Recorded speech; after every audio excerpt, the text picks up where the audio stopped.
I tried to get a hold of him this morning. I don't know if there's a Miro board, if he's put one together. I have no idea.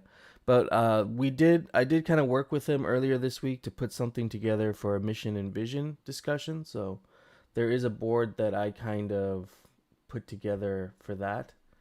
But yeah, he's nowhere to be seen. So I'm thinking he probably might have been hit by the time zone change, Yeah. which is what it is. I think we'll still get through the meeting. We can talk through all the points here. We still have All some right. follow up discussion from last week. So I guess while we have Dr. Wagme up here, do you want to just give a Forge update? Do you have any updates on the Forge that you'd like to touch on for this week? We don't have huge updates, so people know. Oh, that's pretty cool, Sami Shepard. So Notorious is doing the art. He'll be doing all of the schematics and the cores. I think we are renaming frames to cores, both to help from like a lore and art perspective, but uh, just general feedback has been that that makes more sense. And we had two SIG props that are done here in 2 days to kind of shape the economics of the forge. And those look like it's gonna pass with the hybrid ratio and the 5% to the DAO, 5% burn as the winning votes. And just so everyone kind of knows these distribution ratios, I've been talking about it for weeks, but it's kind of hard to conceptualize. But go ahead and see the post in there and then the attached Google sheet. But in short, we're using a weighted average of the way that Mm. wearables were distributed. So a little over 60% were like 68% were distributed by the friends ratio using raffles, and then the other 32% were used for mall ratios. And I excluded like ones that were GBM'd or distributed in kind of miscellaneous ways. And that hybrid ratio works pretty nicely to capture bizarre value of them and was kind of a nice happy medium where it respects historically how they were distributed and where things are at in the market. The big outlier in there is uncommons being like 4 times more valuable in alloy than commons. And so quite a bit of feedback from the community has been to kind of nerf that a little bit down to like a 3-to-1 ratio. So I don't know if you guys think that would need a second prop, but there's generally some precedence to build on the winner of a SIG prop and then communicate that clearly in the core prop when the alloy ratio core prop comes up to use kind of like a modified hybrid ratio where we round the numbers from the hybrid ratio and we use a 3-to-1 instead of 4-to-1 value ratio from uncommons to commons. So I know that's a lot, and I will put that in the DAO forum just so there's a place people can digest that all at once. But those are the big things there. Diddley's going to have the smart contract work done this month. Notorious should have the art done this month. We have the Essence and Alloy art competition. I hope we get some good entries. Uh, if not, Notorious has ideas for both of those. And hopefully we can select the winners for those at the 11/19 DAO meeting, or actually probably the Hangout would make a little more sense to get more engagement. But yeah, we are all on track. Just for full transparency for everybody, we did submit kind of our picks like that were used with the wearable task force for which schematics should be produced to help promote the forge and have something to forge because it'll be a little less Mm. exciting to have this forge release if we don't have Yeah. anything to build. So I'll go ahead and after I'm done talking, I'll put in kind of our link for this. I wanted to be like maximally transparent with how we're doing everything, and ideally we don't have like some people know what wearables are going to come out and others don't. But we worked hard with the wearables task force to figure out where are the gaps, which ones can we fill in, how can we prioritize that, and kind of what we came up with it was like 20 to 25 different schematics and then using cross-tier rarity sets because there's so many gaps with individual rarities that it was really hard to fit like one set in the same rarity.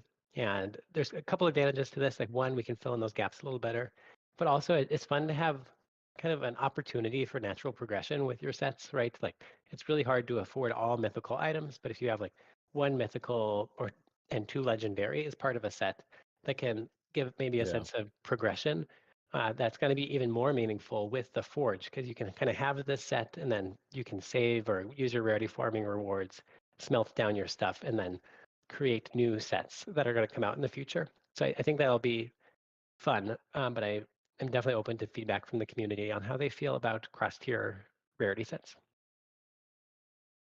But those are my big updates and definitely open to discussion or questions from you, Dan, or Heavy. Yeah, I was looking at it today a little bit. My first question was the ones that are highlighted are the ones that you are proposing.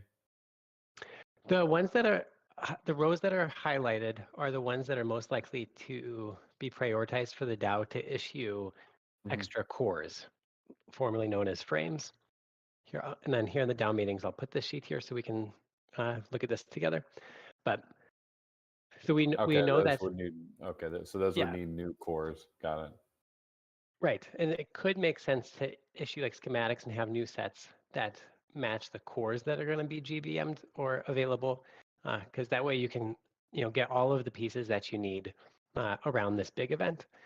But it's okay not to, right? Because there's these other cores that are in the market. Like if you melt down an eyes item, you're gonna get the eye core with that. And then if you really want it really bad, you can buy it from the market. But it could make sense for a release to have schematics that reflect what's likely going to be available from a core perspective.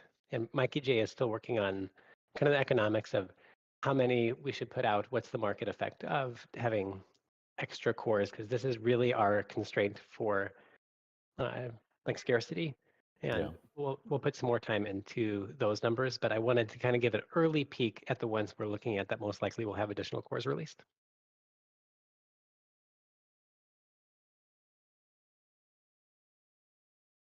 Yeah, I'm curious about those.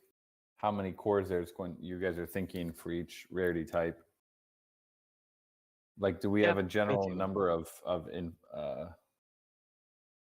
yeah, I guess I'll wait for more data on that. But I'm looking through the proposal now for different schematics.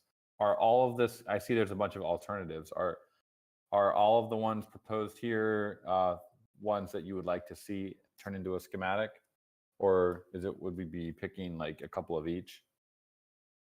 I think these are all gaps, and we know it's hard to, we can like make up ones that we want, but we want to have cool designs and things that kind of thematically make sense. And so we were trying to provide extras if, uh, all of these are ones that are missing and they help fill a gap. So we don't necessarily need like all 40 of these schematics to come at once, but hopefully this gives some like short term what schematics we'd like to see, and then long term, if you guys have like a crafting Wednesday or something for schematics, you could draw from these until we populate with more. Well, yeah. One thing you guys might not have considered in this whole discussion is the fact that we are planning to have all the wearables have some sort of ability in the Gotchiverse that is supposed to be distinct for each one. So when we start adding new wearables, not only do we have to consider the traits in the BRS and all that, we also will probably want to consider their utility in the Gotchiverse, and that might also need to be something that we would need to sync on. Like before any wearables go out, there could be a delay before they actually get something in the Gotchiverse because it takes time to program that. But worth noting, so if we might not want to do like all 15 at once because we might just not have the bandwidth to add 15 new abilities or unique traits to the wearables. I guess what was your guys' plan, like prospectively? How were you planning to address that? Just kind of item by item? Yeah, so each item will, if it's a weapon or if it's like a hand item, it'll have some sort of effect with or ability that you can use. And then for the body slots and like the head and stuff, those are a little bit easier because they don't necessarily have their own like special abilities yet. They could in the future, but so any of the, especially for the hand items, we would have to consider, is it a melee, is it a ranged, and kind of give it a special build. So that will also probably require balancing. And when the community is thinking of the items, we'll also probably want to think about what is available in the Gotchiverse, and so we don't repeat the meta in certain wearables as well. But I guess you guys are just mainly proposing the traits, and then we on our side we will actually build the wearable and do all that work. Is that what you got? That's what you're thinking? I think that's how we have it set up right now. I think most of the community thinks it's fun to build a wearable or like what it would be. And if we wanted a general, shared framework for, these are the traits we need to draw from, like that world needs balancing too. And I think ideally there's some sort of path where, the general community can make a schematic in the future that could ideally manifest as a wearable. So perhaps we need a path to understand how we get those traits or like those in-game play things. But if you guys want full ownership over that and don't want the community to do it, then feel free. But I think we're happy to help and rally people around with some guidance if that's helpful. Yeah, and to be clear, I don't think that these will be there. Like we're not going to have the traits for wearables enabled in the Gotchiverse, like in the first release of the battle. It'll be coming in the second version. So we do have some time. So but I did want to kind of raise that as we're kind of thinking about it in the future, that not only will we have to choose the rarity and the traits, and we'll also need to figure out what they do in the Gotchiverse, which is pretty exciting, I think. Yeah, it's fun. Well, let us know if we can help with that. Yep, we'll do. Right on. Yeah, thank you for sharing that. This is gonna be, and oftentimes, with the traits balancing and stuff, oftentimes the I have all my alarms going off at the wrong time, so pardon me. It's just chaos this morning. But yeah, as far as like the battle when it comes out, like I'm sure a lot of people are gonna be identifying where there could be more balancing, or where the holes in the meta are. Yeah, I fully expect that the community will have plenty of opinions on that, which is great. That's what we want. We want a lot of vigorous discussion about the meta and the evolution of it. Yeah, that's awesome. Dr. Wagme, thanks again for sharing that update.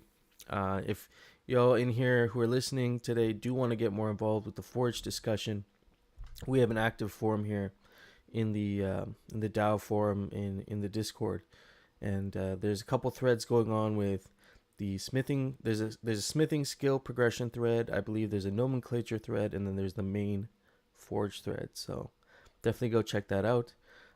Dr. Wagme, do you mind dropping the light paper for those folks that maybe haven't got a chance to look at it yet? Sure. That light paper is an awesome kind of first look at it's a great way to catch up if this might be your first or second time listening to all this. So yeah, exactly, Choina. I need one of those alarms. I'll quickly just run through the active proposals. I don't have like a document put together, but I do have the proposals open. So we'll start here with the Forge establishing alloy ratios. Dr. Wagme just went through that one.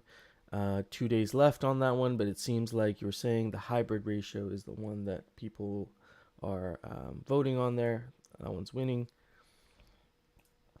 Forge fee structure and establishing DAO burn percentage. I believe you still have 2 days left on this one as well. It's almost met quorum. 8.4 million out of 9 million votes met, and the consensus on that one right now is the 5% alloy burn, 5% alloy to the DAO.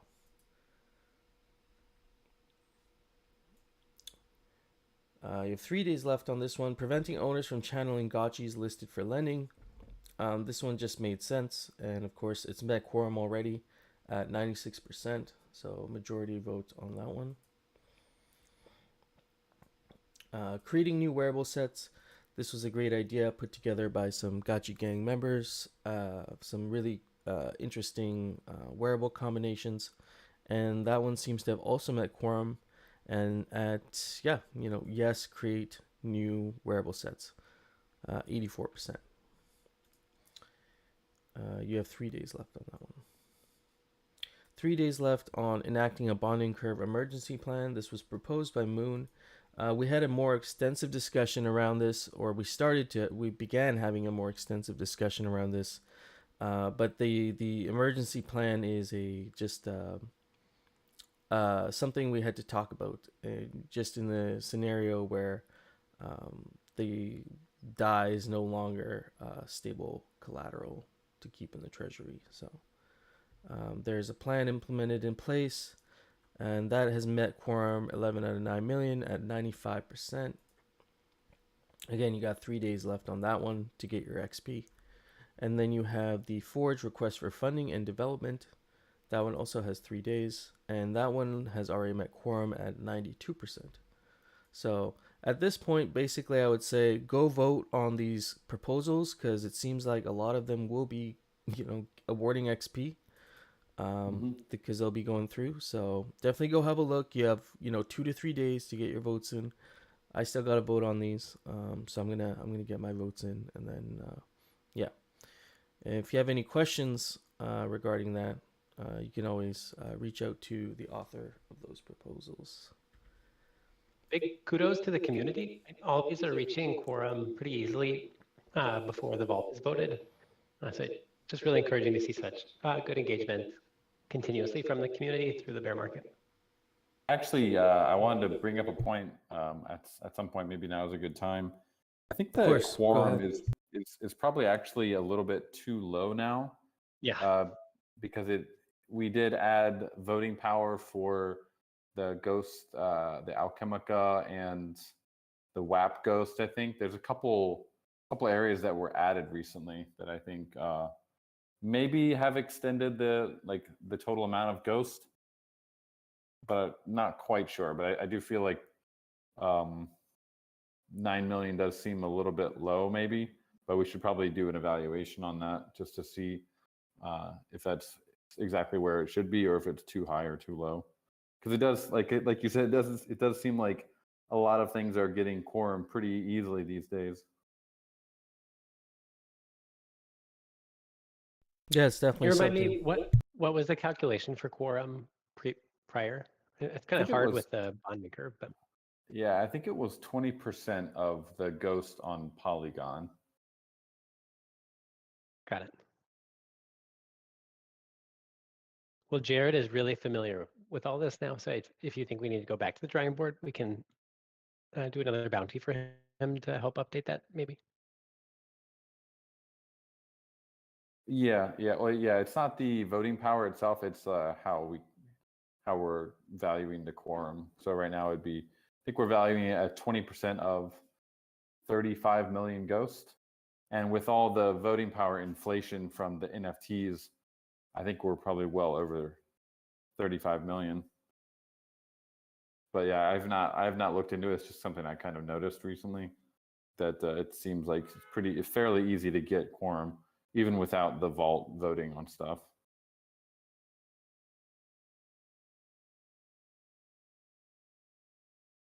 Yeah, we can. We can definitely look at the percentages. I was actually reading one of the earlier scaling Aavegotchi DAO articles. I had to pull some information from there, and it has the percentage amounts like tiered based on the.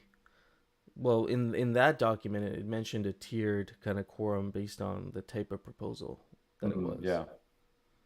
I think that didn't last very long. I think because there's too many proposals, and the clarity, it wasn't really very clear about what proposals were what type. So I think everything just ended up having the max, which was 20%. Oh, okay, I see.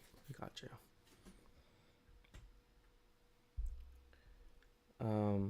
I mean, is there a possibility to try the tiered system? Sounded interesting to me because there are some where it's maybe not a huge decision and maybe can reach quorum easily, and then other ones where it's like a bigger decision and the um, you know Yeah. maybe needs a larger representation of consensus to pass.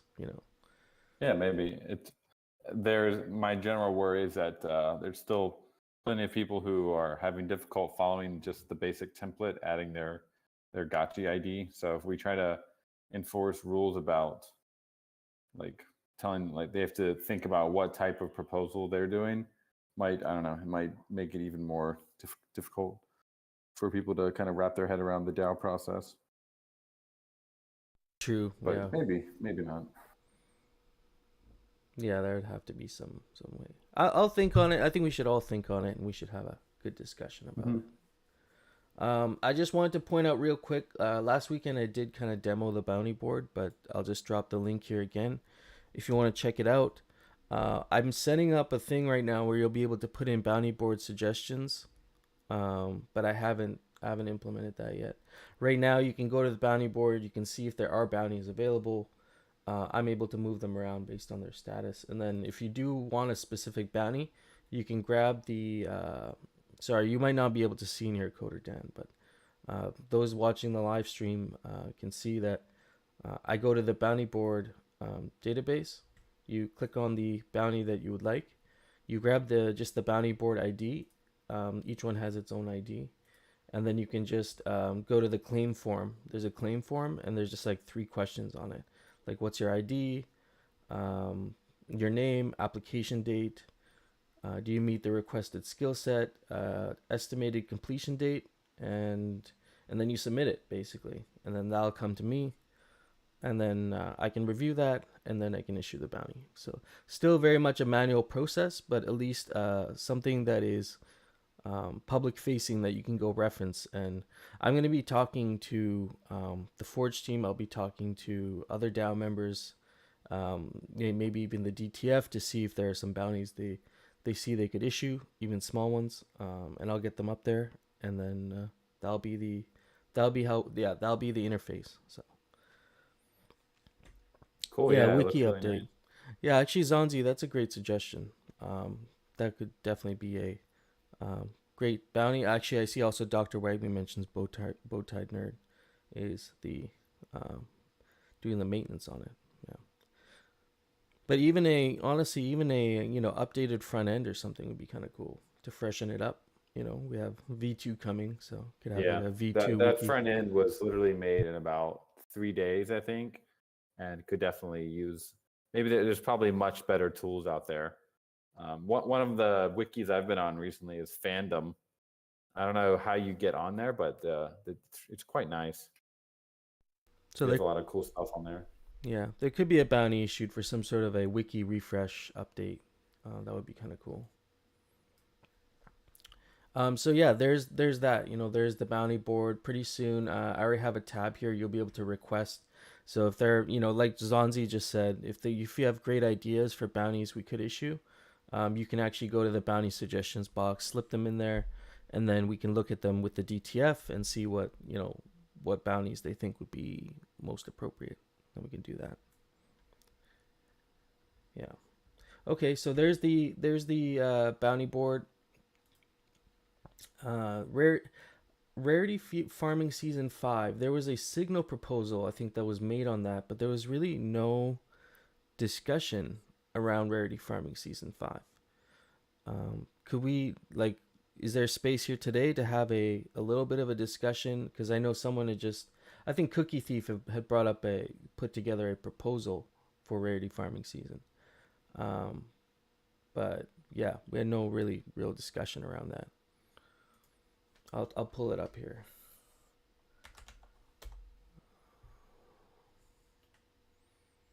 Yeah, I think it's one of the things that Yeah, go ahead. I was just gonna say it's worth having a conversation about. It's such a big expense for our ecosystem to just not have any discussion through our normal process of bringing it to the DAO. it just doesn't make a lot of sense to me. It should be thoughtful. We should really incorporate rarity farming using other levers in the ecosystem to maximize its impact. So in general, I just want to encourage the community, like if you have a proposal, if you're trying to do something, like come and talk about it, like with this DAO forum and not just impulsively post Mhm. something. I mean, Yeah, historically, it didn't go look ahead. great. It looked pretty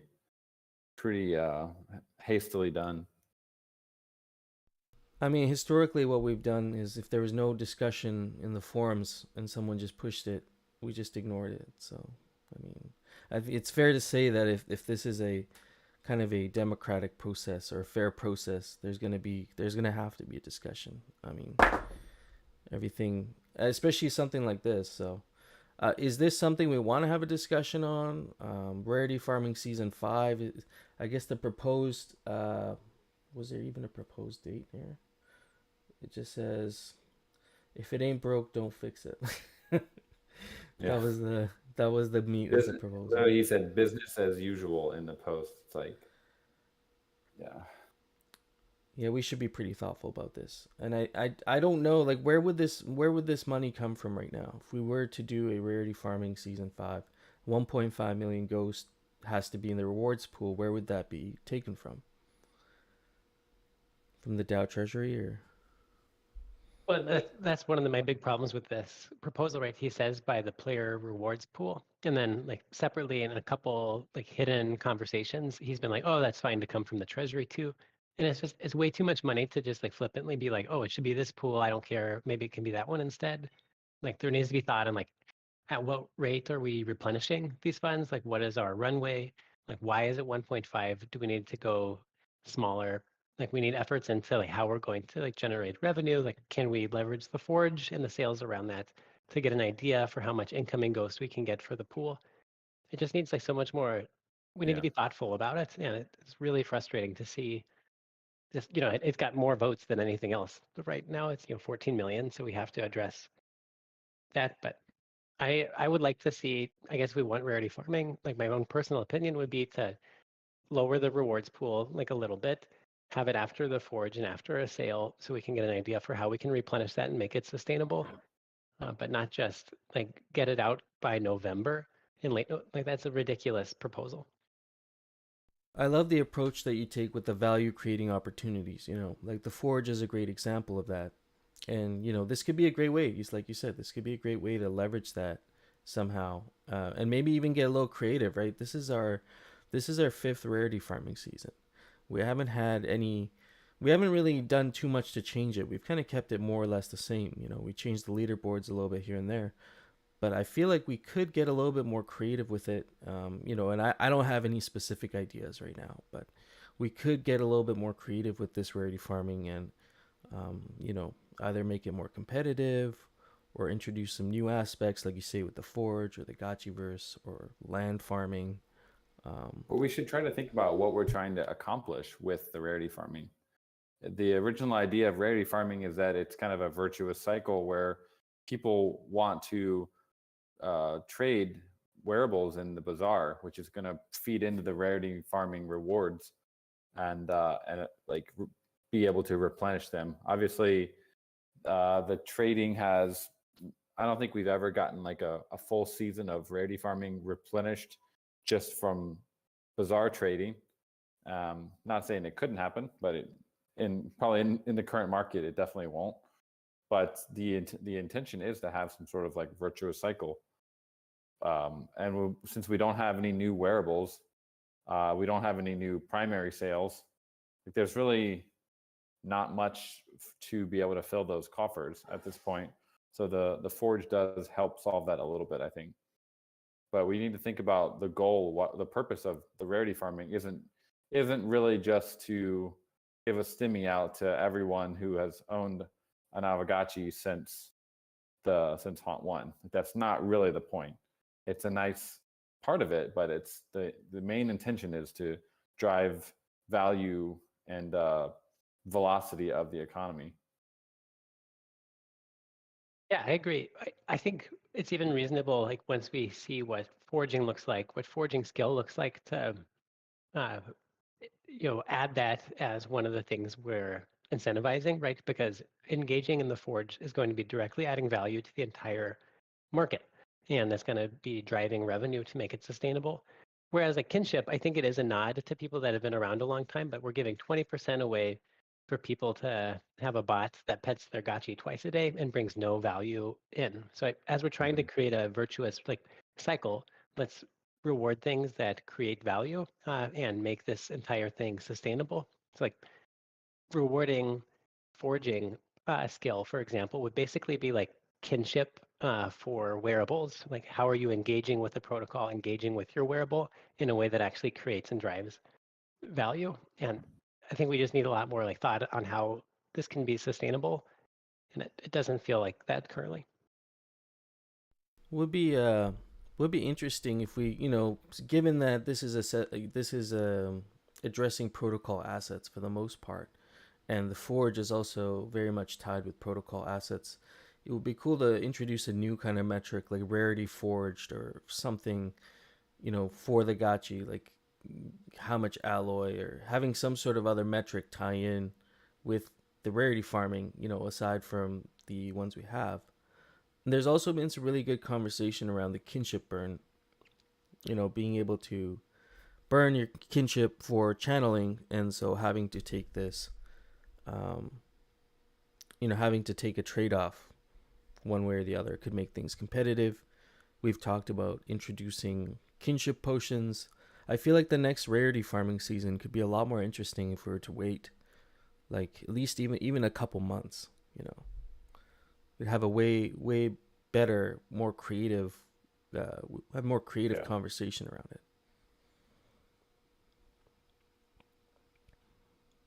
But yeah, we should all have a think on this. I think as far as moving something forward like that right now is probably not in the best thing to do. And so we should just continue having a conversation around it till we feel like we have something really really valuable to offer with rarity farming right now during these times. Yeah, it's a big amount of money, and just doing what's worked, or what apparently, like the way he phrased it, like a business as usual. If it's not broken, don't change it. Well, I would consider it's the last 2 seasons haven't really led to that much economic activity for the protocol. So I don't think it is really working that well. It probably needs a lot of tweaks, and we should be learning from each rarity farming season that we implement and tinker with it a little bit, try to change some things. Like, we shouldn't be doing business as usual on every single one, because we're not, if we're not learning, we're just basically giving the DAO's money away. And yeah, there's people who invested money into the wearables, and the thing is that your investment it brings us the revenue from that investment. Maybe you bought it on the bazaar, maybe you OTC'd it, doesn't really bring that much value to the DAO. We need a lot more trading to be able to make rarity farming sustainable. Otherwise, we're just gonna, in about a year from now, we're just gonna run out of DAO treasury, and then what? I mean, gotchis themselves have a decent yield from the gotchiverse, from alchemical channeling right now. Yeah, and we're gonna have combat soon, so wearables are gonna have value and utility. So there's gonna be other things besides just getting ghost dropped in your pocket that bring value to the Aavegotchis. Are there any specific requirements? Dr. Wagme mentioned wanting there to be more thought put into projecting into the future the impacts of things and thinking things through and so forth. Are there any specific requirements for something to be able to pass, or is it literally just a democratic process? Sorry for the noob question, but trying to understand. You mean for the SIG props? Yeah, I mean, Dr. Wagme, you mentioned that you were frustrated that it has such a high popularity at this point, but you believe there's a lot more that needs to be thought through. Are there any stopgaps in place to ensure that something is thought through, or is it literally just coming down to votes? I think we have like some stopgaps, like there's some precedent for removing votes that like didn't follow specific things, but this is it's a big vote and something that's really important to our ecosystem. So I'm not sure it'd be appropriate just to ignore the vote in this case, but maybe there's some opportunity to have better like stopgaps and kind of requirements for discussion that we don't have in place currently. Cool. Thanks. Also, GM Nyan Kong, it's good to see you on these Sunday meetings with us up here. That's awesome. Yeah, GM. I'm going to be a fly on the wall. I just wanted to ask that question since it seemed prevalent.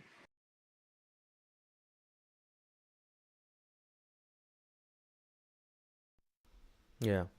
I'm just reading some of the comments from Yannick. He's trying to make some points there. But I understand. Sorry, I got distracted. Okay, so Rarity Farming Season 5, we'll have an ongoing conversation with that and see what we can come up with. The guided DAO forum discussion, and also how do people feel about the Discord DAO forum? Like, are you guys liking it? Are people engaging with it? It seems like the Forge is getting quite a bit of engagement. The mission and vision thing, I think, is probably better in the main forum. It hasn't been getting much engagement, but there's been quite a few posts that have been. So I just want to know, like, do a temperature check and see how you guys are liking the Discord forum. I personally like it, but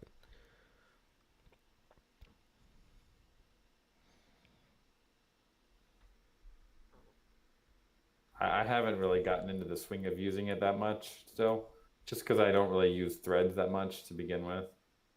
But yeah, I'll go in and check it once in a while. okay. I mean, everything. Go ahead. Yeah. No, I mean, I think it's similar. I don't know why it just feels different. It feels a little bit harder to keep track of things, in my opinion, but maybe not. Yeah, I'm still adjusting because I find myself going back to the other forum that does have some other active conversations and then bouncing over to the Discord one. But it's, a lot of the Forge stuff is in Discord, so I just keep track of it there. I think eventually, maybe not anytime soon, but eventually we'll have to choose between, do we want to keep a traditional style of forum or do we want to have the Discord forum? One of the things I was thinking to do with the Discord forum, and it wouldn't have to be a separate activity, but you and I, Coder Dan, have talked about this, but doing a sort of a guided forum discussion, whether it's 20 to 30 minutes at the end of a Sunday for those who want to stick around. I'm happy to look at maybe one or two of the more active posts in the forum, and actually we can talk about some of the more the highest upvoted posts. We can actually discuss the general gist of the discussion. We can talk about where this discussion's progressing to. I'd be happy to host it. We could also get people who maybe don't post actively in the forum or have strong opinions in the forum to come up and actually, speak on what they're trying to express. Because oftentimes what happens with forums is, because you're communicating through written, some things get lost in context, and maybe people get misunderstood sometimes, or information gets missed that was really important to consider. And so I think having that verbal aspect tied in with the forum, like a guided forum discussion, could be valuable. And so if that's something we want to try, we could, I could do like 20 to 30 minutes after the DAO call for those who wanna stick around and dig into that. Oh, Yannick, do you want to come up and talk about the kinship proposal? Okay, I got Yannick coming up here.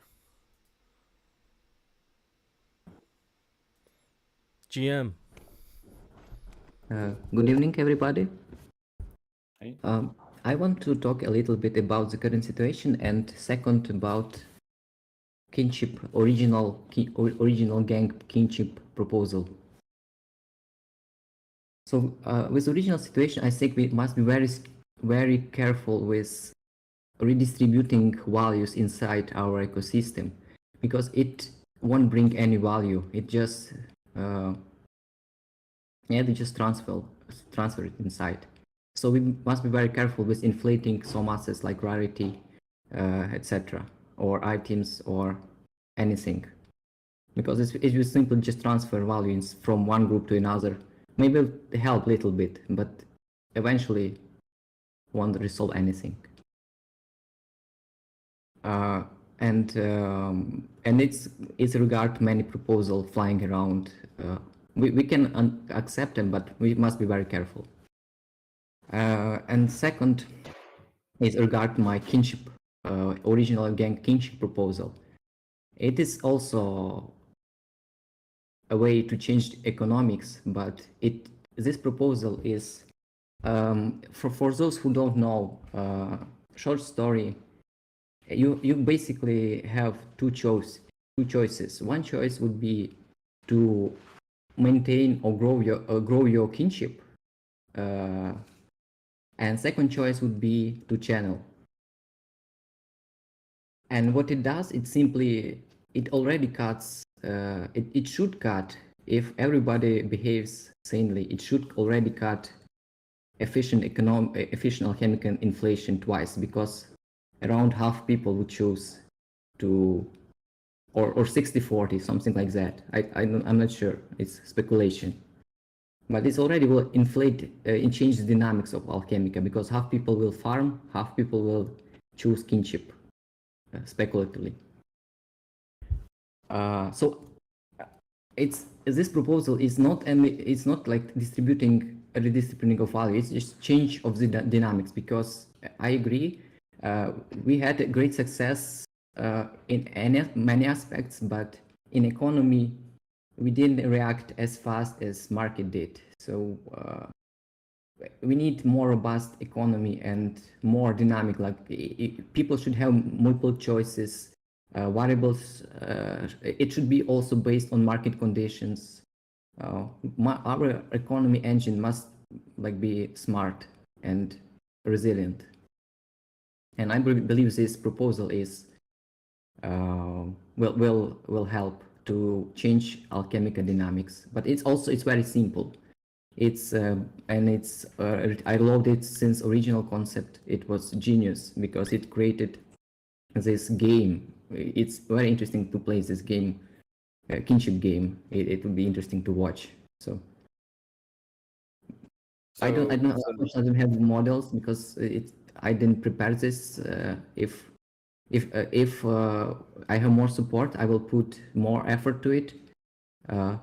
Create some models. Maybe somebody can help me also. But I think it's very easy, very elegant, and it will change the dynamics of Alchemica. One question I have is that if this were implemented, they're essentially the high kinship gotchis. Let's say the top maybe 500 gotchis in the kinship leaderboard would probably want to stop channeling, right? Because they would probably feel like the future value of a rarity farming season might be more valuable than the channeling yield that they're going to get by spending their kinship. Is that would you agree with that? Kinda. I would say 80% of them would stop, but why it's bad? Like, they don't channel with these gotchis, but they receive unique top kinship gotchi. They have top kinship gotchis. They maintain leaderboard. That's choice. That's in game. That's interesting. Yeah. What they will do. And so, would there be more demand on the kinship side for rarity farming? Like, is this going to increase the pressure that we have to do rarity farming, because we already have quite a bit of pressure from people saying, they want their rarity farming every 3 months, which is obviously not sustainable if we want to actually maintain the DAO treasury for a year or two during a bear market. So are we gonna start getting people saying, well, I chose my high kinship, but the DAO is not doing a rarity farming. Like I'm gonna be angry and yeah, just it might have a negative side effect of actually increasing more pressure for rarity farming. Is the top one kinship Gotchi is Meta Guild Igor, and he liked it. Maybe some other top owners, like we don't have a lot of them. I own like also top kinship Gotchis, and I like this proposal. So what do you like about the proposal? It's great gamification. It's you can the best for player. There should be some the best tactic, right? And I think the best tactic in this case would be to bump your gotchis to some kind of level, maybe 1,000, maybe 2,000, and like farm. It is like the best tactic. But also you have market conditions. You have boom and busts. So some people will accumulate kinship during bad times because they're okay. Like they're okay to take kinship. They don't need Alchemica. And some people, in the contrary, some people would sell kin farm on bad times because they need money. So you already have this interesting mechanic which is kind of balancing your economy during exactly the situation we have right now. The reason why people need money because it was boom and busts. And if we have this more balancers, it will help. So it creates mini game and it's balancing the economy. That's why I like it so much.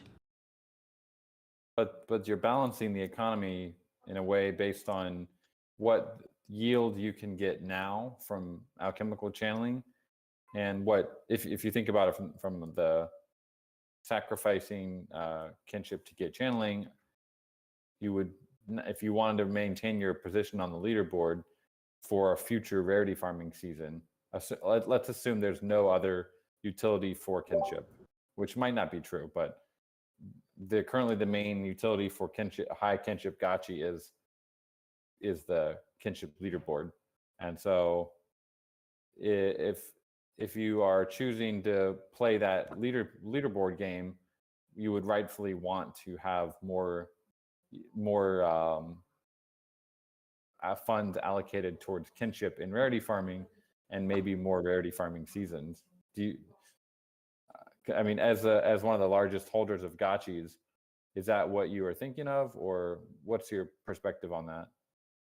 I think that's exactly what you're saying. It's connecting rarity farming somehow to Alchemica also.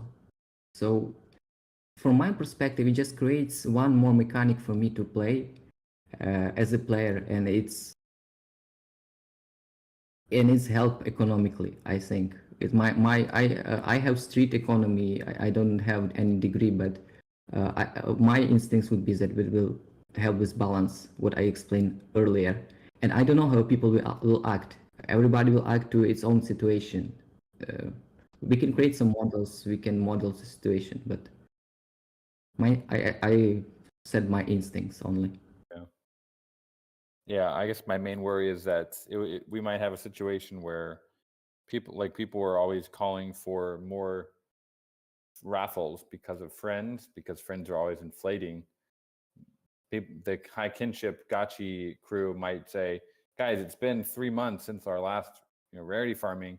I chose to not channel because I want my kinship to keep going up, but there's no yield. I'm not getting any yield from that decision, so I'm not happy.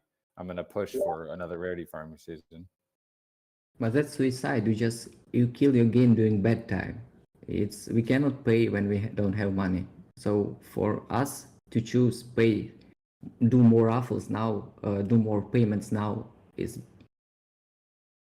I know I would consider it as attack on a product on a project because you cannot drain money. It's what we close the DAO, so we cannot do rarity rewards. So this point for me, like people cannot ask it because we cannot do it. So it will probably not won't pass. I mean, as long as there's money in that DAO treasury, there will be a certain group of players that will be saying, "Hey, we should use this treasury for rarity farming because it's there. It's a better use than letting it sit there," which I totally don't agree with. But I know there's members of the community who do think that. So but let's do, we need rarity, but let's develop it more. We need like time to develop it more efficiently. Is exactly what you said previously. We can do it, but just we need to make it work for the market. But we cannot pay without changes. Yeah, and one thing we haven't really explored would be how we can use kinship in the Gotchiverse. I don't really think there's much if you look at the traits, I don't think there was actually much outlined for kinship in the Gotchiverse. And there could be an area where there is one of the specific mechanics in the Gotchiverse could actually be like, just an example, like armor or movement speed or some sort of bonus that you get from having a high kinship gotchi in the Gotchiverse that increases your performance somehow, but isn't necessarily directly yield generating. One of the earlier ideas I had was like a low kinship gotchi would just have really bad handling, like it would be kind of unresponsive to you because it's angry at you. And so the higher your kinship gets, like the better it responds. Like it's kind of like the kinships associated with your socioeconomic status. You could be like the drunk, just like the very uncoordinated street gotchi with zero kinship, or you could be the very highly sophisticated. Yeah, like we do have there's like movement and inertia in the Gotchiverse that was originally going to be tied to eye traits, but I don't think it's going to be at this point. So we don't actually have any mechanics like that are manipulating the inertia of a gotchi yet, I think. So that could be one, like kinship. Yeah, super low kinship means it takes your gotchi like 4 seconds to get up to max movement speed or something. And it's just like slipping and sliding all over the place. And yeah, like it could like ignore commands that you give it. Like, no, I'm not going to do that. That doesn't sound frustrating at all. No, I'm not gonna do that. Sentient gotchi. Yeah, so there's probably ways we can also give utility to kinship besides just being directly related to rarity farming. Yeah, like a low level Pokemon trainer trying to handle. Yeah, one of the funniest parts of Pokemon is how Charizard just always ignores Ash.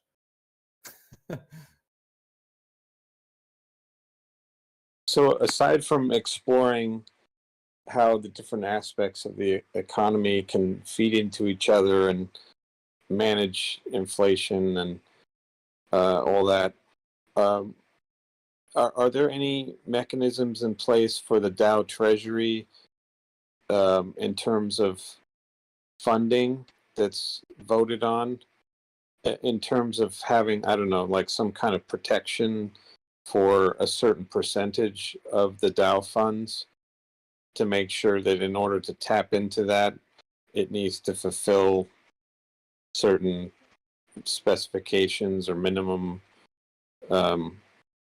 requirements or something? Basically, if with the finite funds, and then you're saying that, in X amount of time at this rate, there won't be any funds left. Are there any protective mechanisms in there, or is it literally just coming down to votes and people considering whatever is being voted on and its impact on those funds? Well, I think this is the first time that we've had it seems like there's a situation where there's a lot of members of the community that don't really want this rarity farming season right now, and yet it got a sizable amount of foreign on the SIG prop. But the author himself has come out and said he's open to negotiation on some points, which is really not what we want in the process. We would prefer if the sig prop is very similar to the core prop. Otherwise, there's a lot of discussion like we're having right now about back and forth between specifics like the dates and the where it's coming from. So it's yeah, this is probably the first time we've had to handle this specific issue. I see. Aj YSK, you will fulfill treasury later with new game mechanics. Okay, that's not really how it works, because a lot of this ghost was funded by Haunt 2, Haunt 1, and the Gotchiverse land sales, which are currently, unless they're voted on by the DAO to have another primary sale, the funding rate and the rate at which funds are being replenished to the DAO is definitely far slower than the current rate at which they're being given out during rarity farming. So I don't really agree with that. Well, you can't just refill the treasury by printing more ghosts. Like, that's literally what the Fed does. It doesn't work.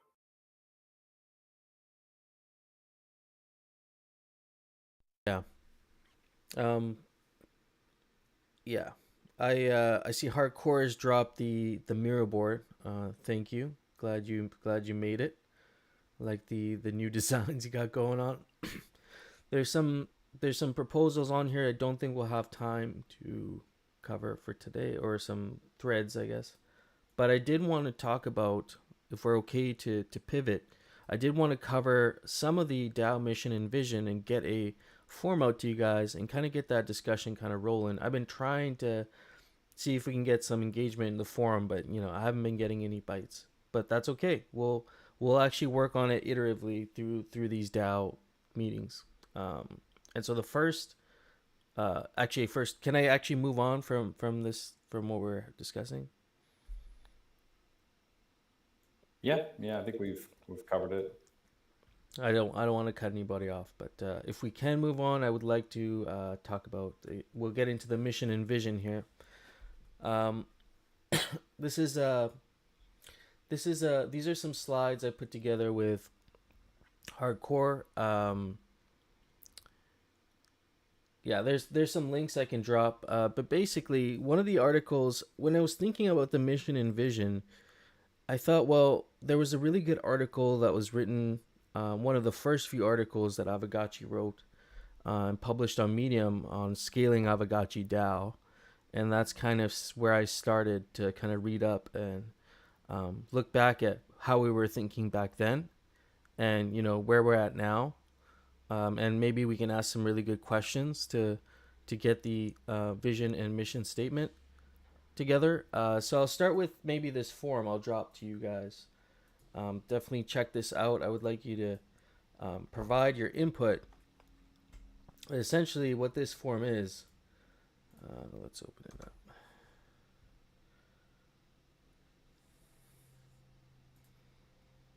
I don't know if it's loading. Okay, anyway. Sorry, one sec. SO.SO for slowly. Yeah. Okay, maybe that form. Gotchi gang brought down their servers, maybe. Maybe. Are all 45 of us. Okay, that's fine. I'll start with this vision mission board. Sorry, this mirror board just completely threw me off because I had I didn't know Hardcore was gonna show up. So I don't even know where all the slides are now. It did finally load, by the way. Oh, good. Okay, here, let's see. Yeah. Okay, so I'll start here with the form. So the aim of this form, I plan to make another one with some more details, but this is just a first kind of want to aggregate kind of a wide range of feedback, so we can review and actually start putting together some statements. It's not something I want to just put together on my own. This is like, we're a DAO, so we should definitely build this together, not just one guy, putting everything together.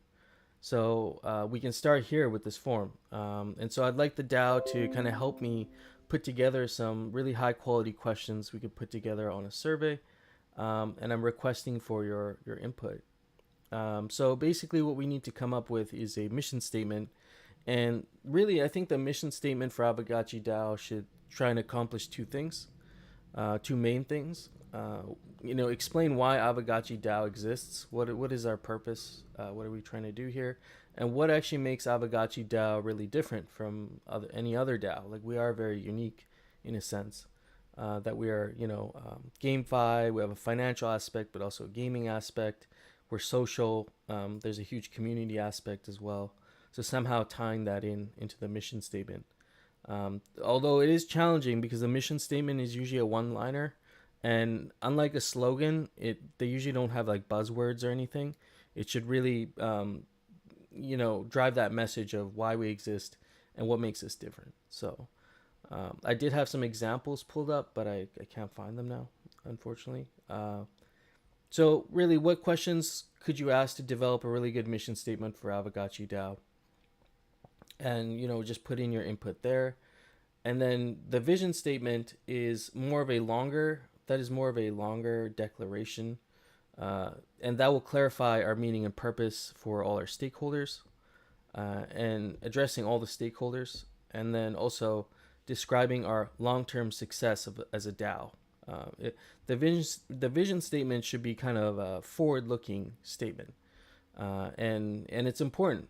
It'll outline a common goal that we're all trying to achieve in the DAO. And so, like I said here, a DAO that is working toward a higher aspiration is more appealing to current and future participants. So, this mission statement and vision statement will be pasted everywhere. Like it will kind of, especially the mission statement will be, it'll live alongside the Aavegotchi DAO name, and, it'll be on the forums, it'll be on, various documents and stuff. It'll be something people see very often. So we should be really thoughtful, especially about the mission statement. The vision statement will give us all of a aligned purpose and a sense of, in my opinion, a sense of belonging towards a common goal, a common mission, like I was saying, that we're trying to achieve. And also, I left some space down at the bottom there. If you want to just skip all that and you say, I don't want to come up with questions, I already have like a really good suggestion for a mission statement, just drop them right down in one of those boxes there below. The first one's for mission statement, the second one's for your vision statement. And so if you have, if you want to skip the process of questioning and trying to come up with something and you already have something, definitely drop it down in there. And we'll review this at next week's DAO meeting alongside, I know Hardcore has been kind of helping me compile some questions that we didn't actually put in here, only because I want to get people's feedback first. But we'll definitely combine what you guys give us with what we came up with. And then we can come up with a final survey form and kind of have people, they can be check boxes and stuff for people to vote and really nail down a final draft after we come up with the first draft. So this is an iterative process. I think it's going to take maybe a couple of these DAO meetings to kind of get to the bottom of it. But my goal is by the end of November, we have a finalized mission statement with a finalized vision statement for the DAO. And of course, it's important to keep in mind that these documents they're live documents. They can be, if we start to evolve as a DAO and we feel like these aren't relevant to us anymore, we can always go back to the drawing board. But I think we should try and think of what's most relevant to us right now. And for the vision statement, what do we see in our near future? Because Aavegotchi DAO evolves very quickly. So when we say long term, when you're thinking long term for vision for Aavegotchi DAO, you don't need to think years out, because things could really, in crypto, Yannick said it perfectly, like 1 year is like 10 years. So even for the vision statement, if you can think about, 4 or 5 months from now, maybe even 6 months from now, where do you see Aavegotchi DAO being? What do you see them doing? That would be a great place to start. I think it can get overwhelming when you start thinking years out ahead, because beyond a year or two, it can be unpredictable where you're going to be. So I think that's just something I wanted to mention there with the vision statement.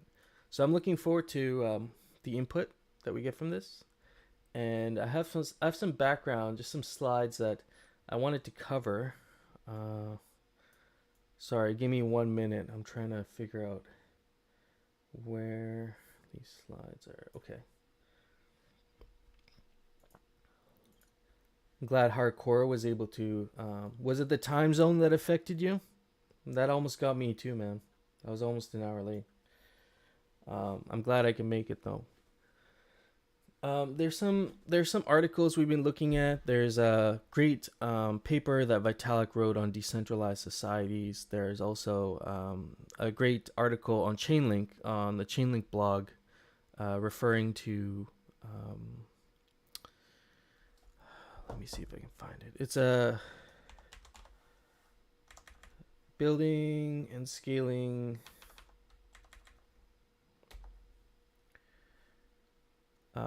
I'll find it later, but it's a great Chainlink article on DAOs and the different types of DAOs.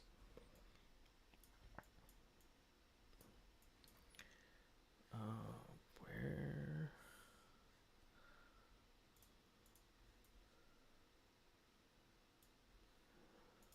Okay, here we go. Sorry. So the spirit of Web3 is born out of what some people believe is the result of kind of income and wealth inequality to create a fairer society. So this kind of goes into that. Some of these things are pulled from those articles. An underlying ethos that defines the spirit of Web3, and it's essentially a bunch of the little guys coming together to create, I think, in my opinion, more valuable platforms than what currently exists out there. It's important to acknowledge that in a DAO, most members, a lot of members may not be able to weigh the risks or have well-informed conversations without the help of sophisticated members. And this Forge discussion, the Forge development, for example, is a great example of how we have some really talented, sophisticated DAO members who are really involved with moving specific activities forward, and being very active in not only DAO development, but also initiatives that are being overlooked by the DAO. And then you have supporting members, and then you have more peripheral members who are voting, but not necessarily actively involved in governance. So there's different levels within our DAO, even in social engagement, but also voter engagement. And so that's something important to note, I think. And so, like this little article mentions here, our DAO, we should make sure we're incentivizing the more sophisticated members who are putting in a lot of time. I call them guardians, but we could call them whatever. To remain active and reliable without creating an over-reliance or over-empowerment that drowns out the other members who then choose not to participate. So there's a balance, I think, in making sure our highest contributing members are being rewarded and being recognized for their efforts, while also recognizing the opinions that are coming up to the surface and actually acknowledging those as well. So we're not drowning out opinions of either newer participants or smaller participants. So there's some more context there on traditional governance. SBTs I'm not going to touch on for today. Do you have the link to that doc, piece that you were reading? Hardcore has all the links. If you don't mind dropping the links there, Hardcore, for some of these documents we were looking at. I think there's 2 or 3 of them that you guys can check out and deep dive into some of these things. Okay, cool. Yeah, I'm sorry. I'm having a hard time really tracking all these slides because they're all over the place. I actually, I didn't know if Hardcore was going to be at these meetings, so I organized it in a way for my presentation, and now I have to look for everything. So types of DAOs that Aavegotchi resembles. Protocol DAOs. So we are a protocol. We support the development and management of decentralized applications, or dApps. We will be at some point. We don't at the moment, but we are very much a protocol DAO. And we, one of the things that we want to maybe pride ourselves on is stewarding open source technology, um, and having sort of a developer community within Aavegotchi DAO. We're also, in a sense, a social DAO. We manage a shared social space. We collectively own something of artistic value or cultivate culture and our events for their members. GMI is a great example. Social DAOs, they bring communities together around entertainment, art, games, other social aspects of life, similar to like modern social clubs. So we're a protocol, we're a modern social club. And there's an article written by Balaji that's actually a big brain, deep article, but definitely something to look into because I feel like in Axie Infinity, what we saw with Axie Infinity empowering a whole village in the Philippines to actually use that as a method of work and play, kind of describes this the network state. That was written. This article written by Balaji Srinivasan, and he talks about how to basically start a online network state like a nation. So he describes a network state as a social network with a moral innovation, a sense of national consciousness, recognized founder, capacity of collective action, um, integrated cryptocurrency, a consensual government limited by a social smart contract. Um, it mentions some physical territories. We don't have that. Virtual capital, on-chain consensus. So many of the things here that we do at Aavegotchi do kind of represent this idea that he's proposing. And the reason why I'm talking about all of this stuff is these are all kind of things to think about when we're developing our identity as a DAO, because that's going to be all reflected in our mission and vision statements. So, aside from that, that is just some background info. But I pulled out some articles from early Aavegotchi DAO, and this was Aavegotchi DAO migration roadmap, which is still, we can talk about some of these things here, right? Like, this was the initial roadmap that was created for Aavegotchi DAO, and we're very much still in the cocoon phase. So for those of you who don't know, there's different phases of where we're at in DAO development. And so right now we're in cocoon phase. And so this means that some of the things we can do in cocoon phase. So no contract upgrades. That's something we can't do, actually. Ghost token based governance. Our platform is on Snapshot. We get XP right now for core votes. Of course, we're on Polygon Matic. And our priority right now as a DAO is to influence game mechanics. And that's what we've been doing for this last year and a half. We've been very much the percolator of good ideas, bringing them up to Pixelcraft, sending the proposal out their way, and then collaborating with them on developing some of these ideas. Or some, I'm sure there's moments where they've straight up heard some of the things we've said, and maybe that has found its way into implementation. But we've been the percolator of great ideas.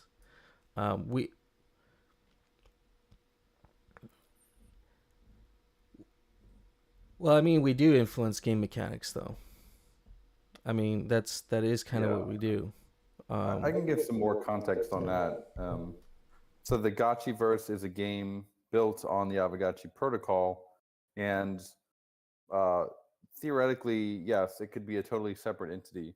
But my thesis is, for the Web3 space, if you're going to build a game that has Web3 assets in it, tokens, NFTs, my whole thesis with this entire project is that it's not something that the project itself can dictate as far as tokenomics. Like, every time you try to make a change in the tokenomics, if you make that change without the consent of the community, it's going to end really, really poorly. And we've seen that several times already, with major explosions of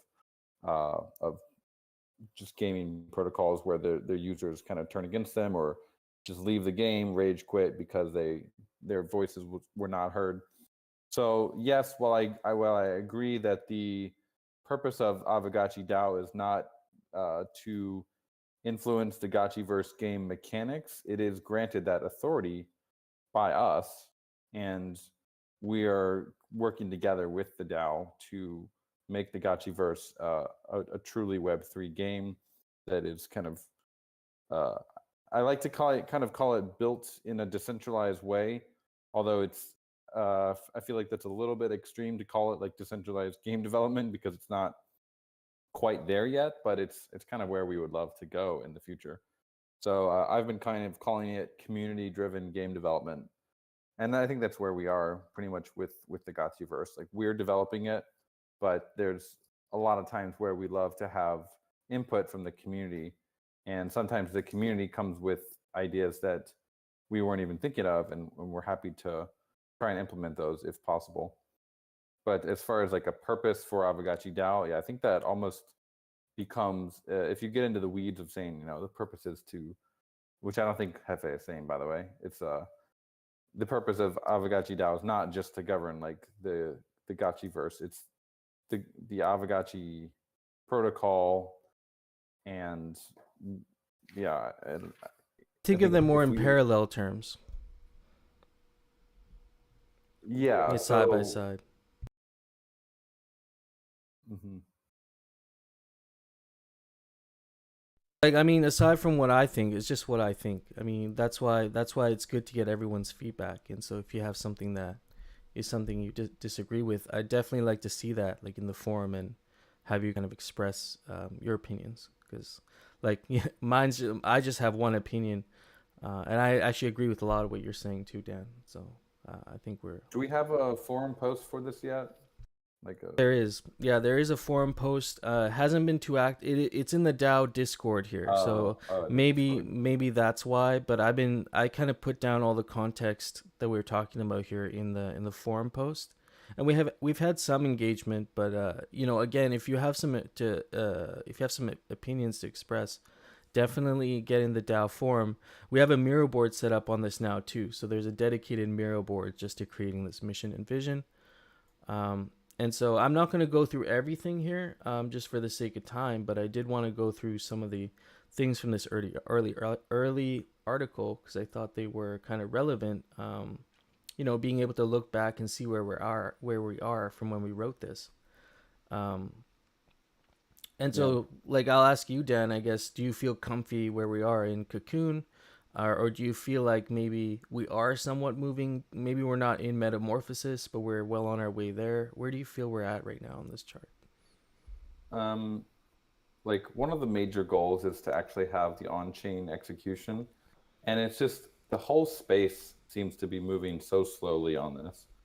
We've been doing some internal research on a way to use this other new technology called Snapshop, which is it's a repo on GitHub, and it basically allows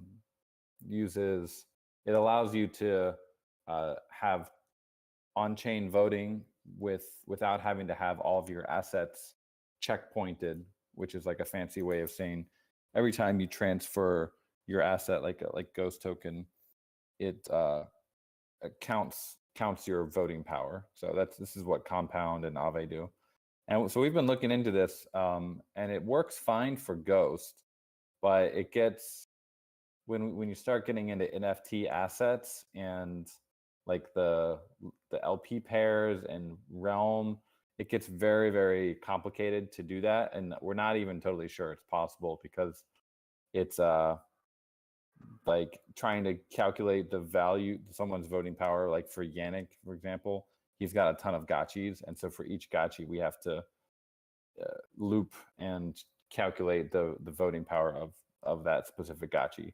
So it's like it's very it doesn't seem that encouraging at the moment to be able to use that tactic or that strategy for on-chain voting for us. And so if that doesn't work, I know there are some protocols looking into it, but I think one of our issues that we might have to face at some point is we almost have too many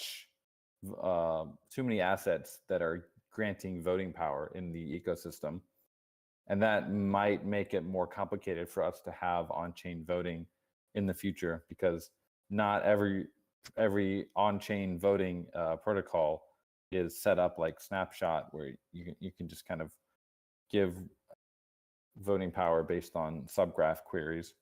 So to get to where we need to be with on-chain voting and on-chain execution, we might have to pare down our voting power in some ways or simplify it a little bit so that we can actually have on-chain calculation of the voting power and then on-chain execution of the votes.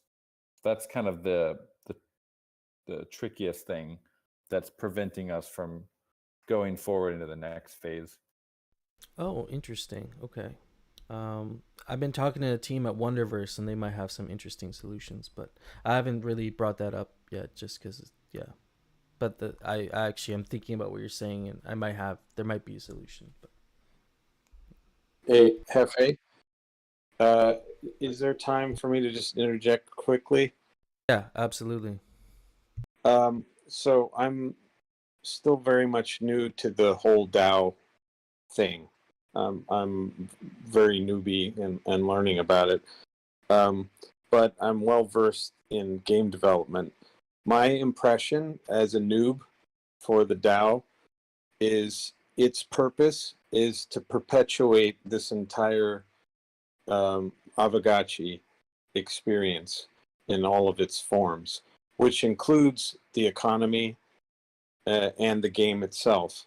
The advantage of having the development team dedicated to this is that they actively are planning the game experience and the economy as well, but having the best ideas from the DAO, almost in a way regulating that to make sure that this will live to its fullest and longest potential so everybody involved can get the maximum benefit. That's kind of what I see the DAO as, and how that translates to all of its details is through the expertise of everybody assembled.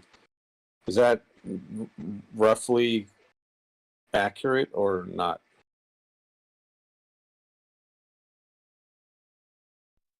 Almost suggesting a kind of a hive mind that's able to contribute and enhance the whole Aavegotchi experience. Does that kind of, in a sense, capture that, what you were saying? Well, yeah, just making sure that we're reaching our fullest potential, both as a return on investment, both as a player enjoyment, both as a increasing the power of the DAO itself, so that it can be instrumental in making sure that this whole thing moves forward for as long as it possibly can, for 8 years or 30 years or however long it ends up being. So it's like a governing body to make sure that the ship doesn't veer off course. That's how that's my impression of it anyway. You know, I kind of view it as like Go a ahead. think tank. Like we have like a think tank aspect, and then we also have kind of if you imagine like a RuneScape or like a Blizzard suggestions forum, but instead of putting out your comments out there and the devs just totally ignoring you, you can actually make a difference in the game if your proposal gets enough support from the larger community. They can actually make the proposal. That's kind of how I view it. Like the DAO is not building the game. We're building the Gotchiverse, but we'd love to have feedback from the DAO on and the players on what you guys want. And if things like the economy, like alchemical channeling, various numbers that affect the underlying assets are out of balance, or if things are seem that like they need a tune-up, then we're not going to make those decisions unilaterally, because they're not only game tokens, they're financial assets that people have invested large amounts of money in. So I strongly believe that any Web3 game should not be tinkering with that stuff without the consent of the community. So those are kind of the two main aspects that I see the DAO doing in regards to the Gotchiverse. And then there's the Aavegotchi protocol as well, which is like the Forge, where we're trying to work within as the protocol established try to make it more efficient, try to make it hopefully easier for people to understand in a way, while by actually gamifying it a little bit more, like the Forge does. And then there's things like rarity farming, which affect the DAO treasury. So I agree with all that. That makes sense too. The one additional thought I have is after reading, I skimmed the last portion of the Forge doc that Dr. Wagney shared. One of the advantages to something like that, Yannick mentioned that that could serve really well for gameplay purposes, although it's designed for not just that, but for economic improvement. But one of the advantages to having the DAO and its participants generate something like that, that's effectively a design document, like a specification for a new feature, which is part of what the dev team does. Dan, you mentioned there's dozens of design docs. There's actually hundreds of design docs. Like we have tons of specifications for plans that either haven't come to fruition, maybe they never will, etc. That's part of development. But the rest of the development process, the actively implementing all that stuff, all the discussions necessary to make sure all the different disciplines know what they're supposed to do and so they can implement it, both from a technical standpoint, which is huge, and then also from all the asset standpoints. So in a sense, although the dev team is building the Gotchiverse, having proposals like the Forge, for instance, if that passes and we go to implement, the legwork of having thought through the ramifications economically and gameplay wise is a giant boost for the dev team. I mean, in some cases, it may provide the design specs for it, which is a big help. So I do think that there's definitely exceptions to the dev team making it in terms of design at this point. But I do agree that with the vision that having Web3 based development have more incorporation between the two makes sense and is a new era in development, essentially. So I'm excited to see things like this Forge doc. I mean, I know there have been other docs, but because I'm new to this, I haven't seen those. But this is one I literally just read this morning, and I was like, wow, there's a lot of cool stuff in here. I did read some of the stuff before about the wearables and the traits. A lot of discussions about that stuff. That kind of discussion, I think, is essential for the dev team because it lends perspective from the stakeholders to make sure that we're headed in the right direction and we're not going against the grain of what the community really wants to see. And that's something that Dan reiterates constantly within the team, is making sure that we're doing what people are expecting as best we can while we're leading the ship forward. Yeah, well said. And there's some overarching principles that were outlined in that initial Scaling as Aavegotchi DAO document that I thought were as relevant today as they were back then. Some principles that can continue to help guiding our judgment, which I think we've actually done quite well. Consensus over control. So we should be aiming for the largest possible community consensus versus having a small group of players controlling the majority of decisions. Anytime that has become something that concerns people, that's been brought up and we've had a discussion around it, I think we should continue doing that. Adoption over entitlement. We should remember our end goal of making Aavegotchi into a game that can cross the chasm and convert non-crypto people into players. If Aavegotchi becomes a niche with only a few thousand players, we have failed. So we should continue driving towards that goal. Future orientated over present or past orientated. We should orient ourselves to maximize our growth in the future instead of maximizing value in the present.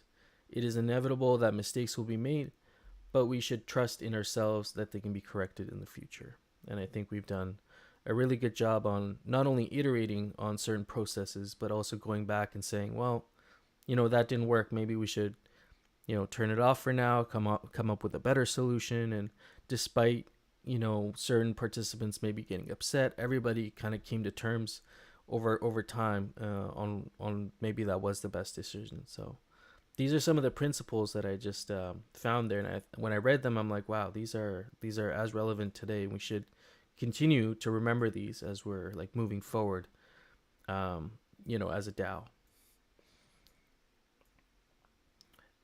You also mentioned there was they're not KPIs, but there were kind of some things mentioned. How can we define where we're enjoying and comfy in Cocoon? Some metrics to define success. No large community schisms. I don't really know what schisms is, but I assume it's like scams or big. No, it's like half the community rage quitting basically because of something. Okay, yeah, no, I don't think we've had anything like that. We've had great high voter turnout. In fact, we now have to address the voter turnout and adjust the quorum because it's probably it's been highly engaging. High voter enjoyment. I think most of us, are enjoying these. Voter enjoyment ties into these DAO discussions, and I feel like people do enjoy them. So I feel like so far we're doing a great job as a community. We're comfy in Cocoon, and I think we are now going to work towards laying the groundwork down for the next phase of the DAO when that comes. So yeah, those are the three phases. There is an aspect of survivor's bias here because the people that have left the community are not here to give their opinion. But if you guys know anyone that has left Aavegotchi, and it might be interesting to see why. Was they just interested in something else, or were there any specific decisions that were made by us or the community that kind of deterred them? It would be interesting to hear some perspectives on that. I mean, I definitely know a couple community members that had to leave for various reasons or chose to leave. I was gonna say, I mean, I've met many community members that have stuck around. There's a few that have been that have had to leave, but the ones I know had to leave for financial reasons, like macroeconomic reasons. Yeah. And maybe you see when people lose their assets, or they for one reason or another they don't own those assets anymore. There seems to be a disconnect with the community. Like those people feel like maybe an imposter syndrome, where it's like, oh, I don't own an Aavegotchi, I don't belong here, And I think a message we can kind of get across is, if you're part of Gotchi Gang today, if you owned an Aavegotchi and you're active in the community, and you still want to continue contributing, even though you may not own assets for one reason or another, don't feel like you're, maybe you can't participate in the voting to the highest degree, but like your contributions are still valued whether you own the asset or not, I think, in my opinion. But some people feel like if they don't own an Aavegotchi, this is just something I have a sense of. I don't actually know if this is true, but maybe I might even feel some imposter syndrome if I didn't own any assets and I was here trying to. It kind of goes into like, Bored Ape Yacht Club community and that sort of vibe where, okay, you don't own the assets, so you're not part of the community. And I don't think we should reinforce that in any way. And I don't think we do, but I don't think we should ever do. I think Gotchi Gang to me, feels more like a family than a community. I know some of the relationships I have with people in Aavegotchi are actually at this point stronger relationships than I have with some people in real life. So I'll drop the form again. I'll drop the type form again. Please share your feedback. And there was one little statement here I wanted to read. It was a promise to yourselves and each other. And the community has been electric since launch, and we hope that we can all approach upcoming proposals with enthusiasm and a positive attitude. Now, no doubt all of us will fiercely debate and often find ourselves with different ideas for Aavegotchi's direction. Unlike rather technical blockchain protocols, we have a living, breathing game to nurture and grow. This shouldn't be a burden. Let's instead all promise each other that we adopt a positive attitude and prioritize goodwill towards one another when engaging in debate and brainstorms. So this is a game, and we should therefore endeavor to make governance as gamified and therefore enjoyable as possible.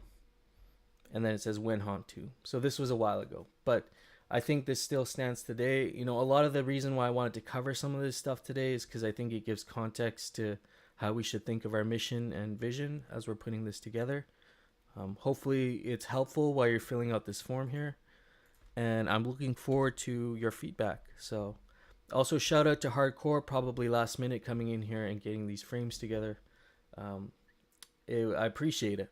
It was a little confusing for me, but that's not a problem. It's all good. We figured it out. So that's all I got for now in terms of contributing. You know, getting this discussion kicked off, getting some feedback, and start putting something together. Here's the working mural board. There's stuff on here that I didn't cover, but things that we can talk about as we advance this discussion, even after this mission and vision statement is complete.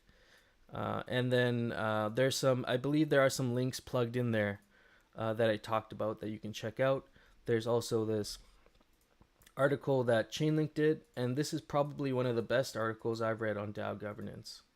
And it's just really well explained. You'd expect nothing less from the Chainlink community, but they really laid it out here and kind of explain the weak points traditionally of, you know, traditional governance, and then looking forward to the different types of Web3 governance that may emerge. So definitely have that a read. It's not a long read. And go check out the DAO vision and mission board. And definitely please fill out the form. Even if you have a one-liner, you know, you don't want to fill out the whole thing. Like, I appreciate you just providing some of your feedback. Yeah, thanks so much for leading the discussion. That was really great. And I really look forward to seeing everyone's responses to the form here. Yeah, likewise, me as well. Well, with that being said, you know, we are at about an hour and 40 minutes. Do you guys have up on stage here anything else to touch on for today's meeting?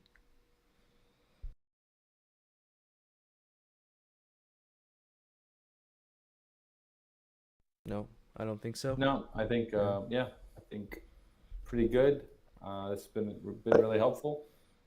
I did want to just say one final point.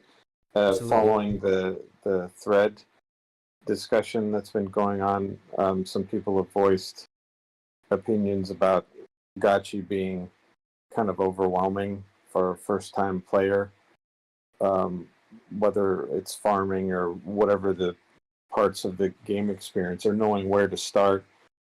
And I wanted to say that I think this is a natural part of Aavegotchi's evolution.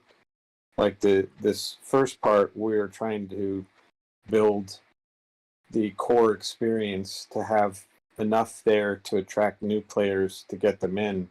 But the market itself is not mainstream by any means in the NFT space. And so the game isn't yet either. And as we have time, we're incrementally trying to improve the UX and various aspects of it. But there will come a time, though, once we have sort of a core experience that has all the main ingredients that we want, that we will devote more attention to making it more user-friendly. So onboarding people will be easier, and the UX and stuff of the whole experience will be better integrated into it. It's just, we have to get the pieces there first, and that's the focus now. Yeah, I mean, it's really hard to, go ahead. You know, it's hard to make a game and constantly update the UI when the game is changing and adding so many new features so quickly. There's got to be a breathing period once a lot of the core functionality is set, which is, I would say, we're getting pretty close in the Gotchiverse to having a lot of the base stuff that we need. So there will come a sprint where we just focus on the UI and the UX, and then onboarding documents in the V2 and all that. So it's definitely going to be coming. We just have to stop shipping so many new features so quickly so that the documentation can keep up with it. Yeah, And I think that the next year is going to be a big year for that. yeah. And having things like tutorials and more automated stuff to guide people. I mean, on the one hand, having wikis to read and all that is great, and it's the first step. But eventually, don't know the time frame on it, but eventually we'll have an experience that will guide people through, and it doesn't matter if you don't know anything about Aavegotchi, you'll be able to enjoy it more without having read stuff. That would be the goal, and the normal evolution to improve the experience.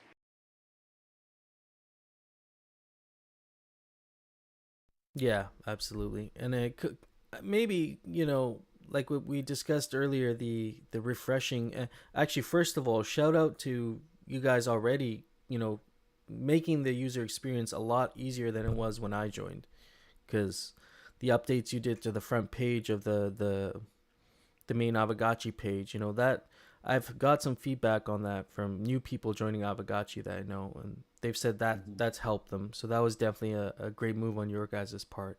And then also, I think updating the interface for the wiki, making it, refresh it a little bit, make it look a little bit more visually appealing, and maybe adding some game guides that maybe the community, if the community wants to suggest game guides, specific ones, maybe there's a way we could have a community developed series of game guides that could be, nested somewhere in the wiki under a tab or something. And I think if the wiki was refreshed and updated, we could really promote that to new players. And I know I plug the wiki in almost every one of my podcast episodes or forum posts, or not forum posts, but like spaces or anything like that. This is where I kind of point people to go, because the wiki gives you a good overview of an Aavegotchi, and then you can go deeper down the rabbit hole with some of the newer information as well. Yeah, and Choi and I agree too. The ambassadors, again, a great resource for newcomers.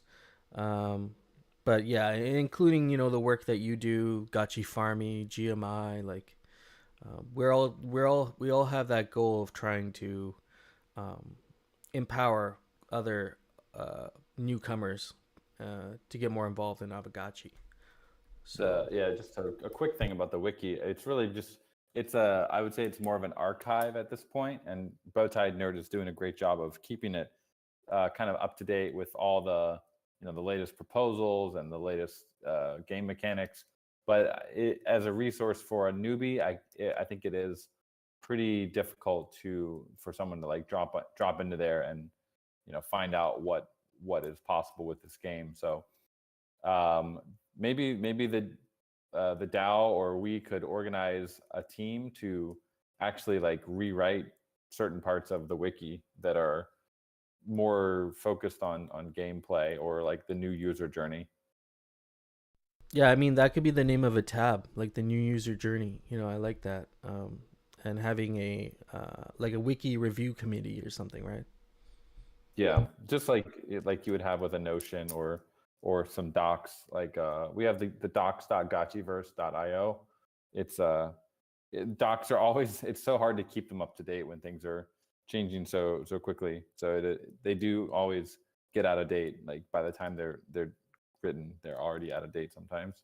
So it's definitely it's an ongoing pain point. It would be awesome to have like just a task force that is tasked, like that's their goal of keeping the docs up to date on everything. Because sometimes there's changes that will be made that just on our side we just kind of forget that they happen. Not forget they happen, but just like don't have the time or the bandwidth to go and do the dedicated work to update each sentence, to help that. Yeah, that's a huge amount of maintenance work. And as you mentioned, Dan, this whole ship is evolving as we go, and different parts are changing. So being able to convey that information to users, I think a team would be needed to do that, not only from a written perspective in the wiki, but what's the member's name? I'm sorry, I forgot her name, but she's done tons of like how-to videos and stuff for Aavegotchi. Oh, Roxiano? Yeah, she's done Mhm. artwork and all that. Like those types of things are awesome because somebody mentioned in the discussion, and it's totally true. People don't like to read. That's been a challenge for me as a developer, like writing, design doc specifications. Getting people to actually read those is hard enough, let alone getting people who just want to understand how the heck what is Aavegotchi and how can I dive into it, what can I do, and all that stuff. So having videos to supplement, like video links in the wiki, I don't know if they're already there, maybe they are, but that kind of stuff will definitely help. Hardcore says he has the grant already written for the archive. So this is I think that we shouldn't be framing it as the archive. We should be trying to frame it as here's the resource, like the guide to the Gotchiverse, basically, that's going to help a new person come in. It's not necessarily for all keeping track of every piece of information in the game. We can do that for sure, but I think the wiki is kind of already, that Bowtie Nerd is doing that and doing a pretty good job. But yeah, the guides would be more helpful. Like we do have a couple guides on the docs.gotchiverse.io, but as things are constantly changing, it can be very difficult to make sure that those are always like up to date. Just this section on farming, there's probably been a couple things that need to be updated there. Yeah, and one of those changes could fundamentally change your strategy as a player. So being able to parse the ramifications of that stuff. We think about that as developers when we specify, design docs and build things, but articulating that while we're moving so quickly and trying to build stuff can be challenging. All right. Anyway, friends, I'm gonna have to jump Yeah. off here. Have a great Sunday, everyone. Appreciate you, and thank you for And, hanging out with us. Just we do have our raffle coming up on Wednesday, so get your drop tickets ready. Hell Sweet. yeah, let's get Cool. those drop Peace. tickets. Yeah, later, friends. I don't think we have anything. Just keep an eye out for Wednesday and Friday next week are the two big ones. So we will see you then. Thanks, Hefe. Of course, as always. Thank y'all for coming up here and presenting today. And enjoy the rest of your Sunday, friends.